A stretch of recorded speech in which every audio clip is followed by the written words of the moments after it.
Há um sentimento estranho que, vez ou outra, nos visita em silêncio. É como acordar num quarto familiar, mas com a sensação de que algo está profundamente fora do lugar. O rosto no espelho parece o mesmo. O nome, a história, os planos, tudo continua ali. Mas, por trás dos olhos, algo observa e se pergunta: sou mesmo isso que eu acredito ser? Vivemos imersos numa cultura que nos ensinou a ver o mundo como algo separado de nós, como se houvesse um eu aqui e o mundo lá fora, como se a vida fosse uma constante negociação entre o que sou e o que enfrento. Peter Russell, um pensador que atravessa as pontes entre ciência e contemplação, chama isso de o maior truque da mente moderna. A crença de que somos uma entidade isolada, navegando num universo alheio. Essa ideia, apesar de comum, carrega um sofrimento sutil, a sensação de estar desconectado, de ser um estranho dentro de si mesmo, um eu que tenta se entender, se encaixar, se encontrar. Mas, e se tudo o que chamamos de eu for apenas um reflexo passageiro na superfície da consciência? E se essa separação entre você e o mundo não for real, mas apenas uma ilusão criada pela linguagem e reforçada pela cultura? Imagine um holograma de luz. Corte-o em 1000 pedaços. Cada fragmento ainda contém a imagem inteira. Assim também é a consciência. Ela permanece indivisível, mesmo quando a mente tenta fatiar a realidade em pedaços. A não-dualidade não é uma ideia para ser compreendida. É um silêncio que toca aquilo que está além do entendimento. Uma chave invisível que abre não uma porta, mas a percepção de que nunca houve porta alguma. Este vídeo não oferece explicações, ele oferece um convite para um lugar que sempre esteve aqui, mas que talvez, por um tempo, você tenha esquecido como voltar.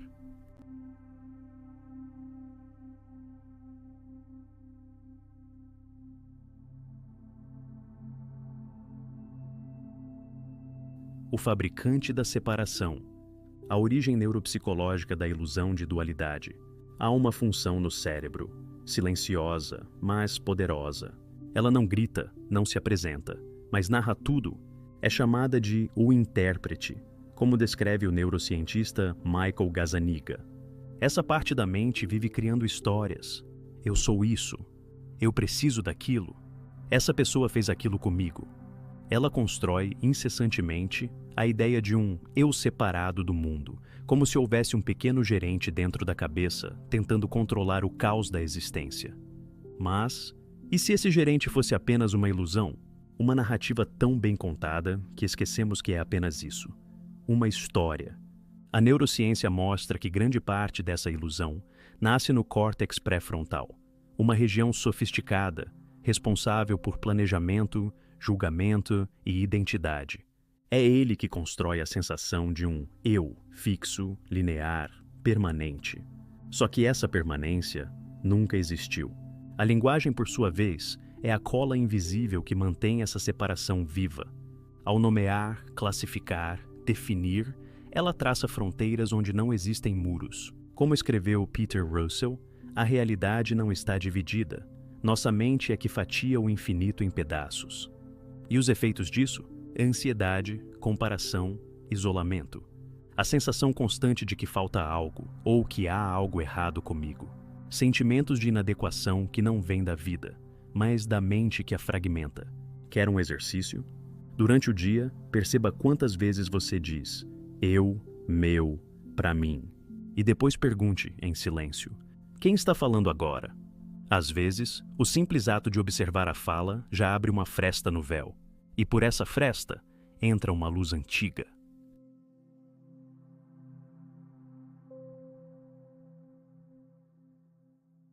As armadilhas sutis do falso despertar.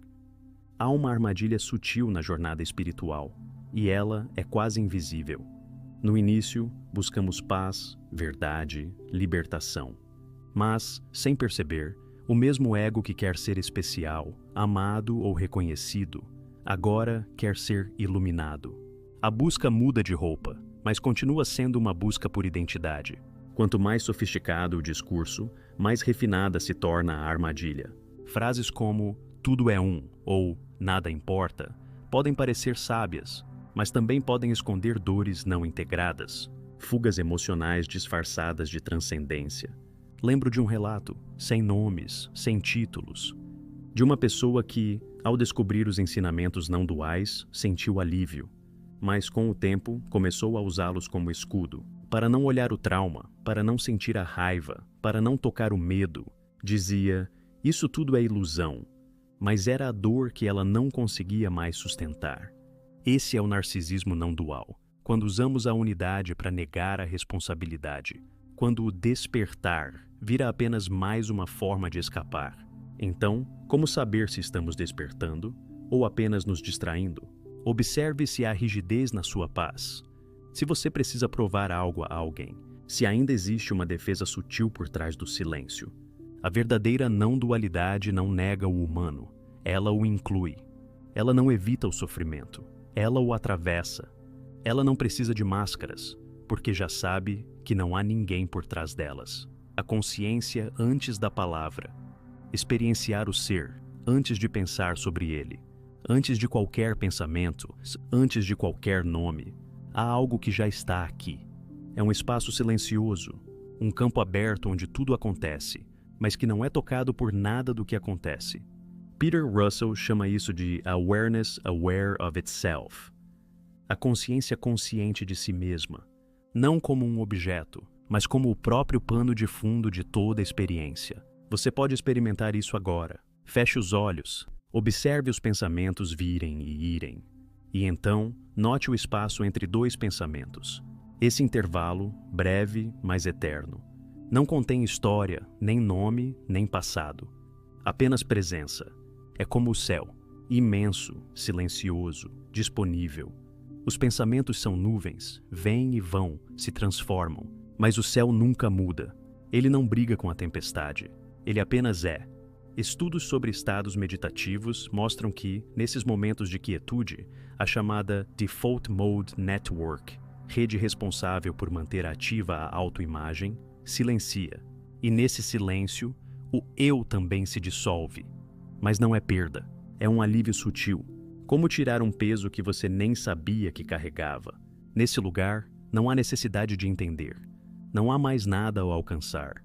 Só o silêncio, que sempre soube.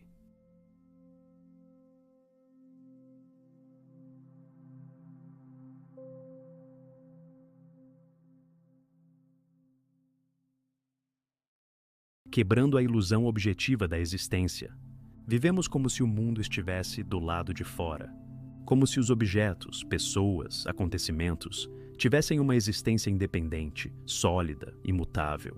Mas, será que é assim? O mundo acontece em sua mente.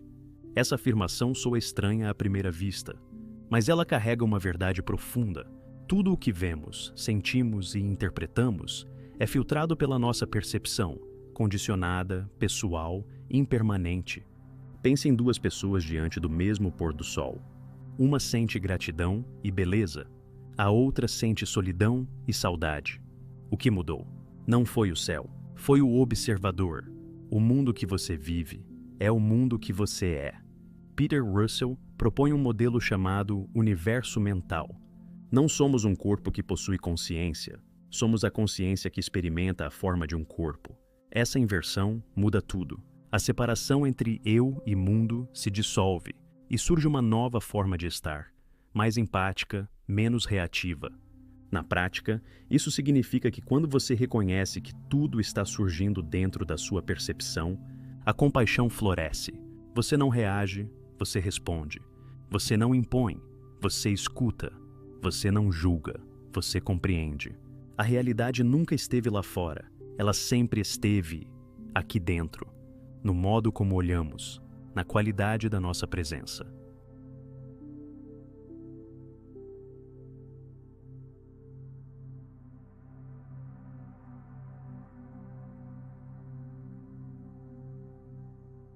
Medo ou libertação, transformando a morte do ego em renascimento consciente. Há um medo silencioso que nos acompanha desde sempre. Não é o medo da morte do corpo, é o medo da dissolução do eu. Aquela sensação de que, se eu soltar quem penso que sou, nada restará. Como se a identidade fosse um escudo necessário para sobreviver, mas E se esse escudo for exatamente o que nos impede de viver, Peter Russell nos convida a olhar para isso com outros olhos. A dissolução do eu não é perda, é libertação. Você não perde a si mesmo. Você perde apenas aquilo que nunca foi você. Há relatos de pessoas que, após colapsos profundos, perdas, doenças, crises, experimentaram um silêncio novo, como se, ao cair tudo o que sustentava a imagem de quem eu sou, restasse apenas uma presença serena, uma paz que não veio da vitória, mas da rendição. Quando o ego morre, não sobra o vazio, sobra o espaço. E nesse espaço, algo floresce. A liberdade de ser um ninguém. Não no sentido de insignificância, mas na leveza de não precisar mais sustentar uma máscara. Na prática, viver como um ninguém é simples. Observar mais, reagir menos, aceitar a impermanência como parte da dança e perceber que a vida nunca exigiu que fôssemos alguém, apenas que estivéssemos presentes. A morte do eu não é o fim. É o começo daquilo que sempre esteve aqui, mas que o eu impedia de ver.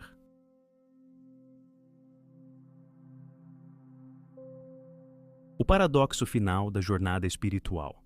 No início da jornada, buscamos respostas, sentido, direção. Buscamos uma versão melhor de nós mesmos. Buscamos algo. Mas há um momento em que o buscador começa a cansar. E talvez, só talvez, esse cansaço não seja fracasso, mas um portal. A grande ironia é que o próprio ato de buscar é o que mantém a ilusão ativa. A ideia de que falta algo, de que o despertar está lá na frente, de que um dia eu chego lá. Imagine um peixe nadando em busca de água. Ele atravessa oceanos, sobe correntes, explora abismos, sem perceber que já está mergulhado no que procura. A não-dualidade revela esse paradoxo. O que você busca é o que você já é. Não há nada a alcançar, apenas algo a reconhecer. Peter Russell aponta para isso com simplicidade. O despertar não é um evento extraordinário, é a percepção súbita, e muitas vezes silenciosa, de que nunca houve separação. E isso muda tudo, porque você para de correr e começa a repousar no agora, no que é, no que sempre foi. A busca termina quando percebemos que nunca estivemos perdidos.